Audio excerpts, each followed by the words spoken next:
नमस्कार दोस्तों, मैं अनिल विश्वकर्मा बहुत बहुत स्वागत करता हूं आपका अपने इस YouTube चैनल साइंस वाला में। आज मैं आपको पढ़ाऊंगा कक्षा 12 की फिजिक्स का पहला चैप्टर, जिसका नाम है विद्युत आवेश एवं क्षेत्र। तो चलिए शुरू किया जाए। कक्षा 12 की फिजिक्स का पहला चैप्टर विद्युत आवेश एवं क्षेत्र।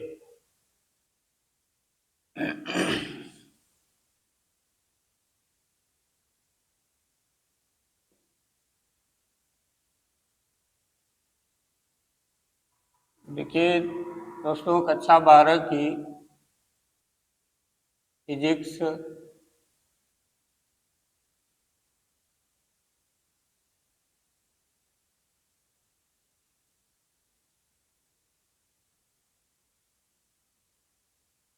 कक्षा 12 की फिजिक्स, इसका पहला चैप्टर है विद्युत आवेश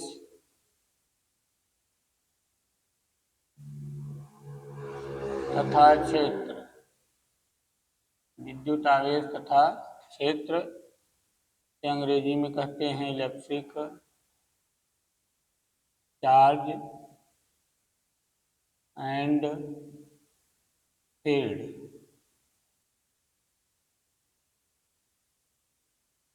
तो दोस्तों, सबसे पहले इसमें हम लोग समझेंगे कि ये विद्युत क्या है, फिर उसके बाद आवेश क्या है, फिर उसके बाद समझेंगे कि ये क्षेत्र क्या है।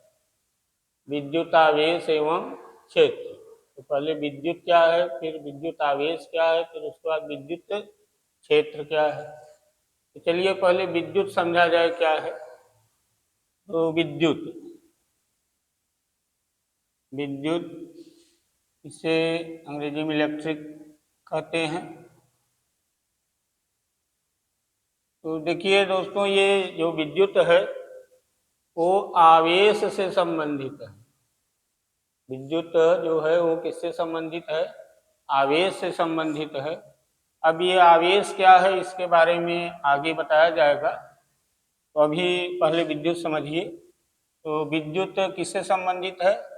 इस आवेश से संबंधित है। इस विद्युत के अंतर्गत हमें इसी आवेश का अध्ययन करना होता है। विद्युत के अंदर किसका अध्ययन करना है? इसी आवेश का अध्ययन करना है। तो ये विद्युत जो है वो भौतिक विज्ञान की एक शाखा है। विद्युत भौतिक विज्ञान की एक क्या है? शाखा है, जिसके अंतर्गत किसका अध्ययन किया जाता है? आवेश का अध्ययन किया जाता है। तो विद्युत भौतिक विज्ञान की एक शाखा है, ब्रांच है, जिसके अंतर्गत आवेश का अध्ययन किया जाता है। अब इस विद्युत को भी दो शाखाओं में बांटा गया है। इसकी दो शाखाएं होती हैं। इसकी पहली शाखा होती है जिसका नाम है स्थिर विद्युतिकी। स्थिर विद्युतिकी, जिसे अंग्रेजी में इलेक्ट्रोस्टैटिक्स कहते हैं। और इसकी एक दूसरी शाखा है जिसे विद्युत चालन कहते हैं। विद्युत चालन, अंग्रेजी में इसे इलेक्ट्रिक करंट कहते हैं। इलेक्ट्रिक करंट कहते हैं। तो ये दोनों विद्युत की शाखाएं हैं। और ये किसकी शाखा है? भौतिक विज्ञान की शाखा है। तो भौतिक विज्ञान की वह शाखा जिसके अंतर्गत आवेश का अध्ययन किया जाता है उसे विद्युत कहते हैं। और विद्युत की दो शाखाएं होती हैं, जिसका नाम स्थिर विद्युत की है और विद्युत चालन। विद्युत की इस शाखा के अंतर्गत स्थिर आवेश के गुणों का अध्ययन किया जाता है। विद्युत की इस शाखा के अंतर्गत किसका अध्ययन किया जाता है? स्थिर आवेश के गुणों का अध्ययन किया जाता है। और विद्युत की इस शाखा के अंतर्गत, जिसका नाम विद्युत चालन है, इसके अंतर्गत गतिमान आवेश के गुणों का अध्ययन किया जाता है। इस शाखा में किसका अध्ययन किया जाता है? गतिमान आवेश के गुणों का अध्ययन किया जाता है। और इस शाखा में स्थिर आवेश समझते हैं। जैसे अपने हाथ में हाथ पर कोई आवेश रख दीजिए, रुका रहे, हिले डुले न, और इसका अध्ययन किया जाए तो उसे किस शाखा में कहेंगे? स्थिर विद्युत्की में। और आवेश चलना शुरू कर दे तब उसके गुणों का अध्ययन करें तो किस शाखा में आएगा? विद्युत चालन में। तो हम लोग ये कह सकते हैं, स्थिर विद्युत्की के बारे में ये बोल सकते हैं कि विद्युत की वह शाखा जिसके अंतर्गत स्थिर आवेश के गुणों का अध्ययन किया जाता है उसे स्थिर विद्युत्की कहते हैं। विद्युत की वह शाखा जिसके अंतर्गत स्थिर आवेश के गुणों का अध्ययन किया जाता है उसे स्थिर विद्युत्की कहते हैं। और विद्युत की वह शाखा जिसके अंतर्गत गतिमान आवेश के गुणों का अध्ययन किया जाता है उसे विद्युत चालन कहते हैं। तो इसके अंतर्गत स्थिर आवेश के गुणों का अध्ययन किया जाता है और इसके अंतर्गत गतिमान आवेश के गुणों का अध्ययन किया जाता है। तो आप लोग अगर इन सब के बारे में लिखना चाहें तो लिख सकते हैं, हम लिख दे रहे हैं, नोट कर लीजिए आप लोग।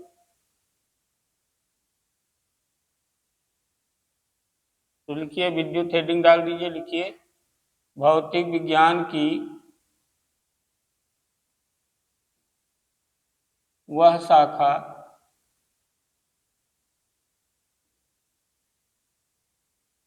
जिसके अंतर्गत आवेश का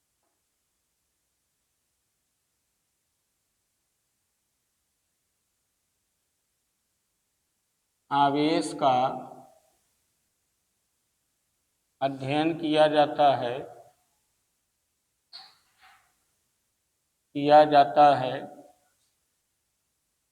उसे विद्युत कहते हैं, उसे विद्युत कहते हैं। तो भौतिक विज्ञान की वह शाखा जिसके अंतर्गत आवेश का अध्ययन किया जाता है उसे विद्युत कहते हैं। इसे दो शाखाओं में बांटा गया है या दो भागों में बांटा गया है।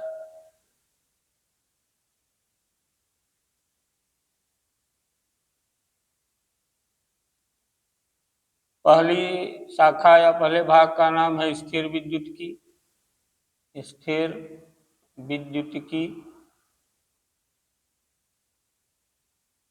इसे अंग्रेजी में इलेक्ट्रोस्टैटिक्स कहते हैं। और दूसरी शाखा या दूसरा भाग है विद्युत चालन, विद्युत चालन, जिसे अंग्रेजी में इलेक्ट्रिक करंट कहते हैं। इसे नोट कर लीजिए, इसे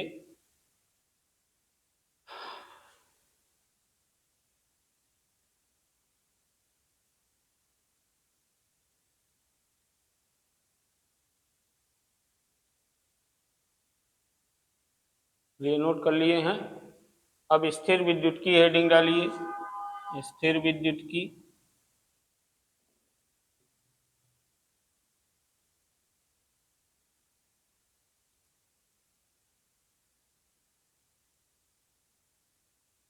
लिखिए, हम बोल दे रहे हैं, लिख लीजिए आप लोग। ये किसकी शाखा है? विद्युत की। तो लिखिए, स्थिर विद्युत की हेडिंग डाल के लिखिए, विद्युत की वह शाखा जिसके अंतर्गत स्थिर आवेश के गुणों का अध्ययन किया जाता है उसे स्थिर विद्युत्की कहते हैं। विद्युत की वह शाखा जिसके अंतर्गत स्थिर आवेश के गुणों का अध्ययन किया जाता है उसे स्थिर विद्युत्की कहते हैं। अब विद्युत चालन हेडिंग डालिए और इसमें लिखिए, यह भी विद्युत की एक शाखा है। तो लिखिए इसमें, विद्युत की वह शाखा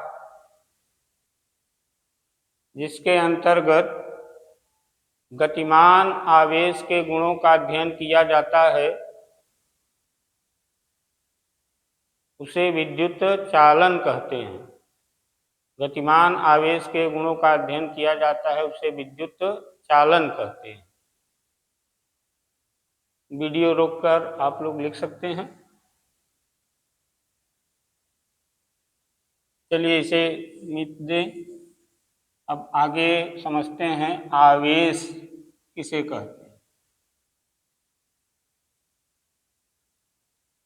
तो हेडिंग डाल दीजिए आवेश, जिसे चार्ज बोलते हैं अंग्रेजी में।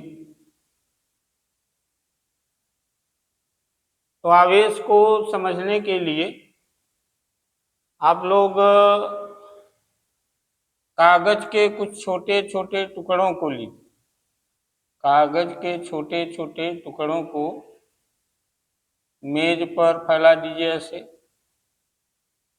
या कहीं फर्श पर फैला दीजिए। ये कागज के टुकड़े हैं, मान लीजिए कागज के टुकड़े हैं। कागज के छोटे छोटे टुकड़ों को लेकर इस तरह से फैला दीजिए, मेज पर फैला दीजिए, आप फर्श पर जमीन पर फैला दीजिए। और एक कंघी लीजिए, कंघी, कंघी लीजिए, या कंघी के जगह गुब्बारा भी ले सकते हैं, गुब्बारा। तो दोनों में से कोई एक चीज लीजिए, चाहे कंघी लीजिए चाहे गुब्बारा लीजिए। अब क्या कीजिए कि कंघी जो लिए हैं उसे इन कागज के टुकड़ों के पास लाइए। जैसे मान लीजिए पेन कंघी है, तो हम इस पेन को कागज के टुकड़ों के पास ऐसे ला रहे हैं। लाने के बाद ध्यान से देखिए कि पेन कंघी को जब कागज के टुकड़ों के पास लाया गया तो ध्यान से देखिए कि कागज के टुकड़ों में कुछ हलचल दिखाई दे रहा है। कागज के टुकड़ों के बीच कुछ हलचल दिख रहा है। तो आपको देखने में पता चलेगा कि कंघी को टुकड़ों के पास लाने से कागज के टुकड़ों में कोई हलचल नहीं हो रहा। चलिए ठीक है, कंघी को हटा लीजिए। अब इस कंघी को अपने सूखे बालों पर रगड़िए, अपने सूखे बालों पर रगड़िए, इस तरह से ऐसे ऐसे कुछ देर तक रगड़िए। कंघी को अपने सूखे बालों पर कुछ देर तक रगड़िए। रगड़ने के बाद उस कंघी को अब इन कागज के टुकड़ों के पास ला के देखिए। अब देखिए क्या होता है। अब देखेंगे कि कागज के टुकड़ों में कुछ हलचल आपको दिखाई देगी। कागज के टुकड़े कुछ उड़ रहे होंगे, उड़कर कंघी से चिपक रहे होंगे, मतलब कागज के टुकड़ों में कुछ हलचल आपको देखने को जरूर मिलेगी। आप ये करके देख सकते हैं। तो जब कंघी को बाल में रगड़कर, सूखे बालों में रगड़कर टुकड़ों के पास लाएंगे तो देखेंगे कि कागज के टुकड़ों में कुछ हलचल आपको दिखेगा, और कुछ कागज के टुकड़े हो सकता है कंघी से चिपक भी जाए। तो ऐसा क्यों हुआ? जब कंघी को बाल में नहीं रगड़ा गया था तब कंघी को इन टुकड़ों के पास लाया गया तो इनमें कोई हलचल नहीं दिखा। लेकिन जब कंघी को बाल में रगड़कर इन टुकड़ों के पास लाया गया तो इनमें कुछ हलचल देखने को मिला, और कुछ टुकड़े कंघी की ओर आकर्षित भी हो रहे थे। तो ऐसा क्या हो गया रगड़ने की वजह से, जिसके वजह से टुकड़े कंघी की ओर आकर्षित हो रहे हैं, या फिर कागज के टुकड़ों में हलचल देखने को मिल रहा है। तो इसी को समझिए, इसी से संबंधित चीज है आवेश। तो हुआ क्या कि जब इस कंघी को सूखे बालों में रगड़ा गया तो रगड़ने की वजह से इस कंघी में आकर्षित करने का गुण आ गया। जब कंघी को सूखे बालों में रगड़ा गया तो रगड़ने की वजह से इसके अंदर एक ऐसा गुण आ गया जिसके वजह से ये कंघी इन कागज के टुकड़ों को अपनी ओर खींचने लगा। रगड़ने की वजह से कंघी के अंदर कोई ऐसा गुण आ गया जिसके वजह से ये कंघी इन टुकड़ों को क्या करने लगा, अपनी ओर आकर्षित करने लगा। अब कंघी के इसी गुण को क्या कह दिया गया है? आवेश। कंघी के इसी गुण को क्या कहा गया है? आवेश। तो आवेश क्या है? आवेश देखा जाए तो किसी पदार्थ या किसी वस्तु का एक गुण है। आवेश किसी पदार्थ या किसी वस्तु का एक गुण है, उस गुण के कारण इन कागज के टुकड़ों को वो अपनी ओर क्या करने लगा, आकर्षित करने लगा। तो आवेश किसे कहेंगे हम लोग? तो आवेश किसे कहा जाएगा? इसकी परिभाषा लिखने के लिए हम लोग लिख सकते हैं कि किसी पदार्थ या किसी वस्तु का वह गुण जिसके कारण वह किसी दूसरी वस्तु को आकर्षित करती है अथवा प्रतिकर्षित करती है। किसी पदार्थ या किसी वस्तु का वह गुण जिसके कारण वह किसी दूसरी वस्तु को आकर्षित करती है अथवा प्रतिकर्षित करती है। इसकी परिभाषा हम लिख दे रहे हैं, लिखिए, लिख लीजिए आप लोग भी। किसी वस्तु का वह गुण जिसके कारण वह किसी दूसरी वस्तु को आकर्षित करती है अथवा प्रतिकर्षित करती है, उसे आवेश कहते हैं। उसे आवेश कहते हैं।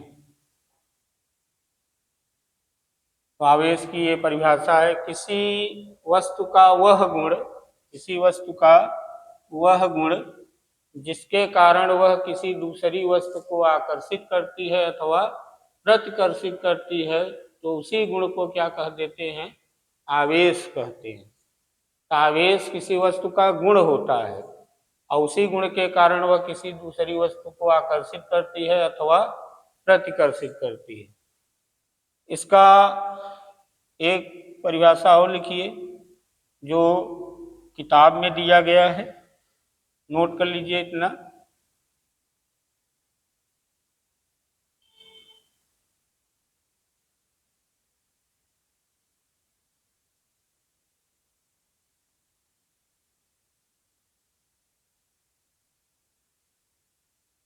चलिए लिख लिए हैं, इसकी दूसरी परिभाषा लिख लीजिए। किसी वस्तु का वह गुण जिसके कारण, किसी वस्तु का वह गुण जिसके कारण उसमें विद्युत तथा चुंबकीय प्रभाव की घटना घटित होती है। किसी वस्तु का वह गुण जिसके कारण उसमें विद्युत तथा चुंबकीय प्रभाव की घटना घटित होती है, उसे आवेश कहते हैं। उसे आवेश कहते हैं। ये किताब में परिभाषा दी गई है आवेश का, इसे भी नोट कर लीजिए।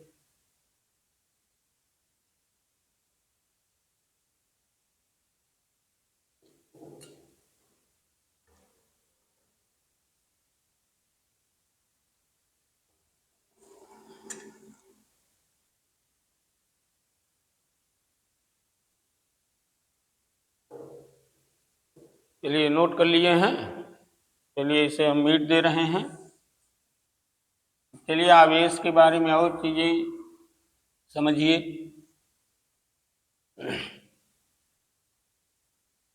तो पहला पॉइंट आवेश के बारे में देखिए, आवेश को Q से प्रदर्शित किया जाता है। आवेश को किससे प्रदर्शित करेंगे? Q से, स्मॉल q से या फिर कैपिटल Q से। तो इसमें पहला पॉइंट नोट कर लीजिए, आवेश को Q से प्रदर्शित करते हैं। आवेश को किससे प्रदर्शित करते हैं? Q से, चाहे Q स्मॉल वाला बना लीजिए चाहे कैपिटल वाला। दूसरा पॉइंट इसमें लिखिए, आवेश एक अदिश राशि होती है, अदिश राशि होती है। अदिश सदिश जानते होंगे, सदिश राशियां उन्हें कहा जाता है जिसमें परिमाण और दिशा दोनों होते हैं। अदिश उसे कहा जाता है जिसमें परिमाण होता है, दिशा नहीं होती।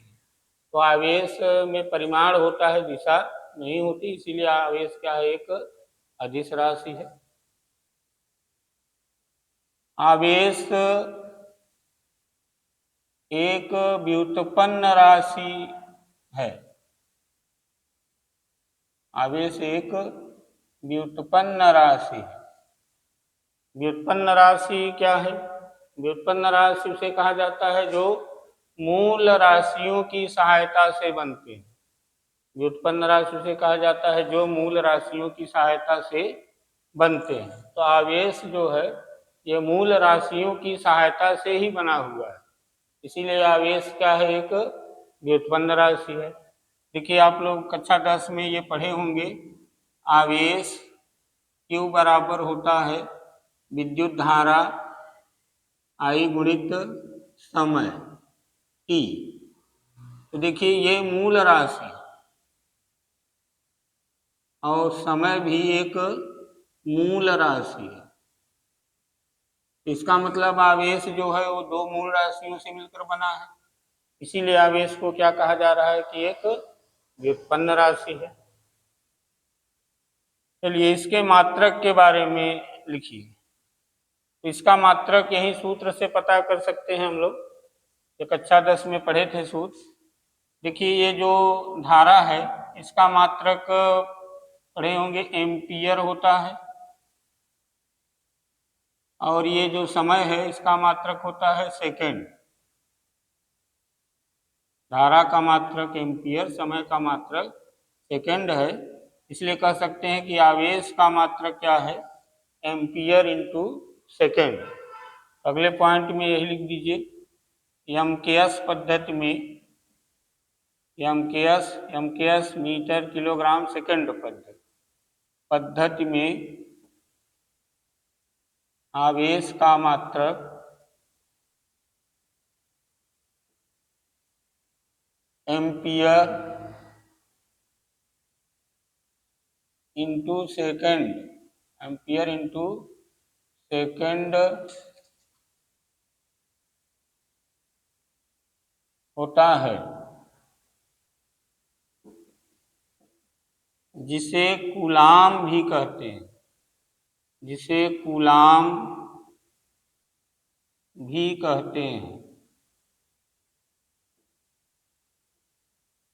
तो एमकेएस पद्धति में आवेश का मात्रक एम्पियर इंटू सेकेंड होता है, और इसी एम्पियर इंटू सेकेंड को क्या कह सकते हैं, कूलाम कहिए।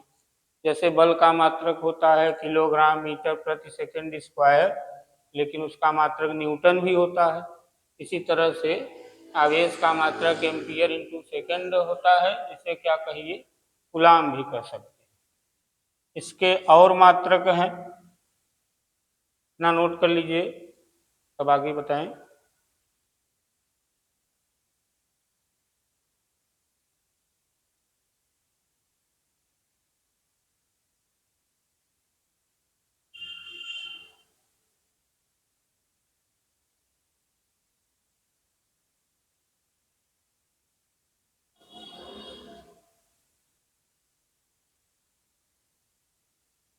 चलिए और लिखिए आवेश के अन्य मात्रक।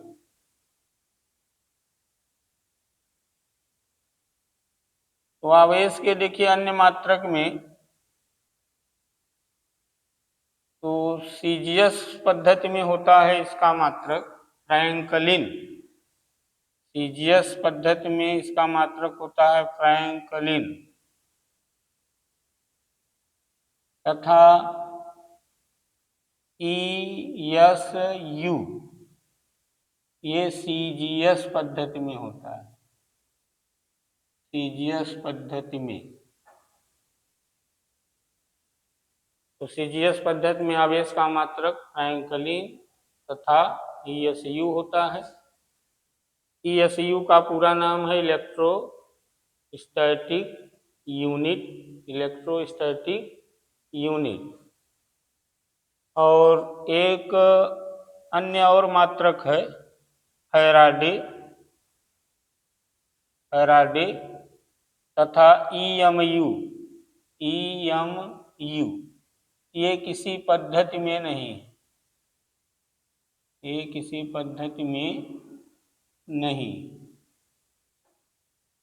इसका मात्रक फैराडे, इसका आवेश का अन्य मात्रक एक क्या है, फैराडे तथा EMU, electromagnetic unit, electromagnetic unit ये किसी पद्धति में नहीं। नोट कर लीजिए इसे भी।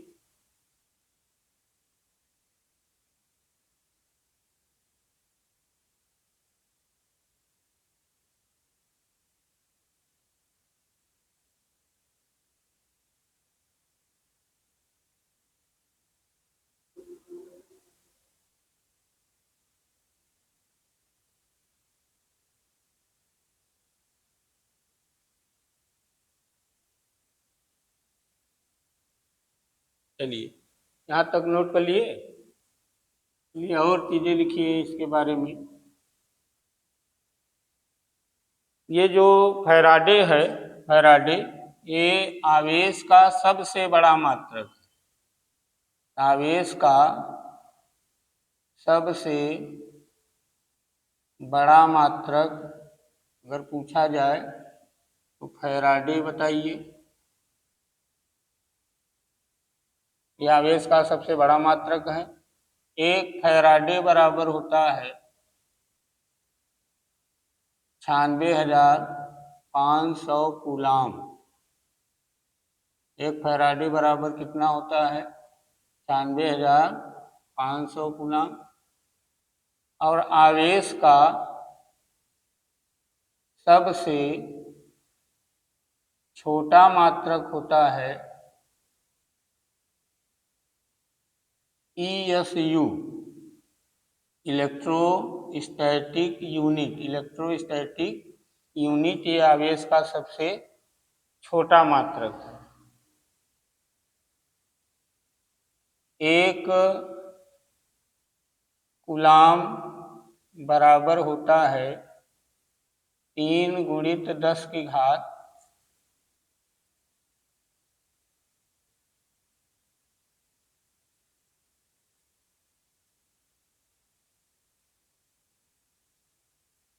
1 ESU बराबर होता है। एक ESU बराबर होता है 1/3 गुणित 10 की घात 9 कूलाम। इतना, इसे ऐसे भी लिख सकते हैं, एक कूलाम बराबर 3 गुणित 10 की घात 9 ESU, ऐसे भी लिख सकते हैं।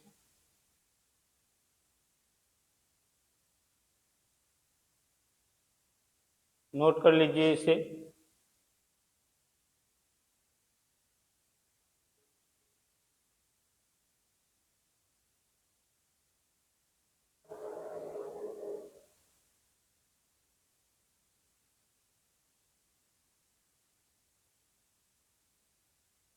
चलिए नोट कर लिए हैं। एक EMU बराबर होता है, इलेक्ट्रोमैग्नेटिक यूनिट बराबर होता है 10 कूलाम, 10 कूलाम। एक EMU बराबर होता है 10 कूलाम। आवेश का विमीय सूत्र नहीं लिखे हैं, लिख दीजिए। देखिए यहाँ आवेश का सूत्र है धारा गुणित समय। तो समय और धारा का गुणनफल है आवेश। इस सूत्र से इसका विमीय सूत्र निकाल सकते हैं। धारा का विमीय सूत्र कैपिटल A होता है और समय का विमीय सूत्र कैपिटल T होता है। तो आवेश का विमीय सूत्र होगा ब्रैकेट के अंदर AT। आवेश का विमीय सूत्र क्या होगा, AT ब्रैकेट के अंदर, बड़े ब्रैकेट के अंदर। यहाँ एक बात ये भी लिख दीजिए, आवेश का विमीय सूत्र ब्रैकेट के अंदर AT होता है, इसका विमीय सूत्र AT होता है। इसे भी नोट कर लीजिए आप लोग।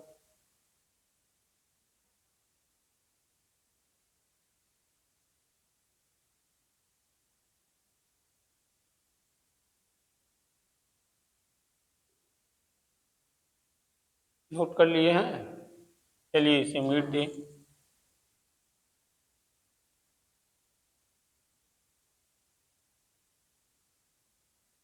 चलिए अब आपको आगे हम बता रहे हैं कि आवेश कितने प्रकार के होते हैं। तो अब हेडिंग डाल दीजिए आप लोग, आवेश के प्रकार, आवेशों के प्रकार, आवेश है लिखिए, टाइप्स ऑफ चार्ज।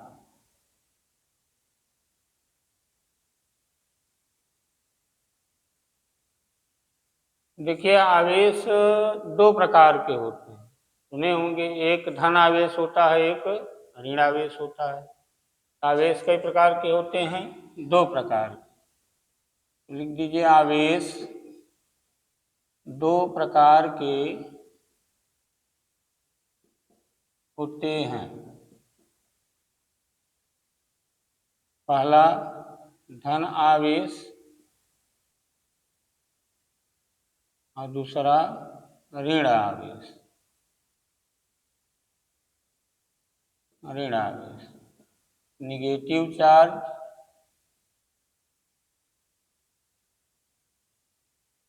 और पॉजिटिव चार्ज। आवेश कई प्रकार के होते हैं? दो प्रकार के होते हैं, धन आवेश और ऋण आवेश, पॉजिटिव चार्ज और निगेटिव चार्ज। नोट कर लीजिए इसे।